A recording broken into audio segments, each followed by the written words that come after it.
السلام علیکم ورحمۃ اللہ وبرکاتہ۔ معزز ناظرین، دعا ایپیسوڈ کے سیریز میں آپ سب کا استقبال ہے۔ آج کے اس سیریز میں آج ہم جس دعا کو جاننے کی کوشش کریں گے وہ ہے سواری پر بیٹھنے کی دعا، یا ایسے بھی ہم کہہ سکتے ہیں سواری پر سوار ہونے کی دعا۔ سفر پر جب جاتے ہیں ہم لوگ تو کسی بھی گاڑی سے اگر جا رہے ہوں، چاہے وہ چھوٹی گاڑی ہو، بڑی گاڑی ہو، جس بھی گاڑی پر ہم سفر پر نکلنے سے پہلے ہم بیٹھیں تو اس گاڑی پر سوار ہونے اور اس گاڑی پر بیٹھ جانے کے بعد ہمیں اور آپ کو اس دعا کو پڑھ لینی چاہیے۔ یہ اللہ کے نبی صلی اللہ علیہ وسلم کی سنت ہے۔ آپ صلی اللہ علیہ وسلم جب بھی کسی سفر پر نکلتے تھے تو جب اپنی سواری پر بیٹھتے تھے تو اللہ کے نبی صلی اللہ علیہ وسلم اس دعا کو پڑھا کرتے تھے۔ تو لہٰذا ہم سب کو بھی چاہیے کہ ہم سب بھی اس سنت کو اپنائیں اور اس دعا کو یاد کریں۔ آئیے اس دعا کو میں آپ کے سامنے پڑھ دیتا ہوں، آپ بغور سے سنیں اور اس کو یاد کرنے کی کوشش کریں۔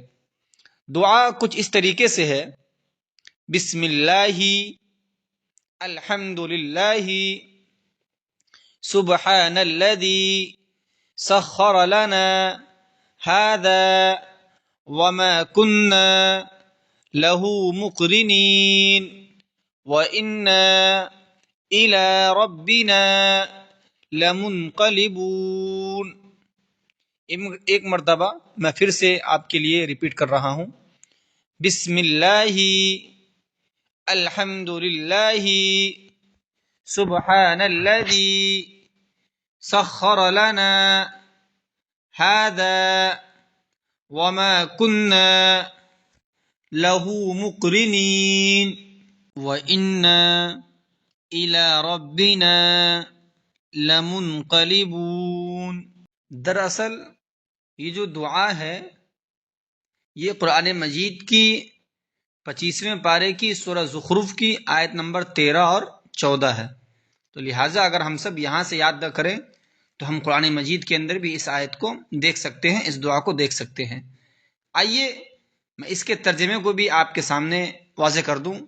تو ترجمہ یہ ہے: اللہ تعالیٰ کے نام سے ہر قسم کی تعریف اللہ ہی کے لیے ہے۔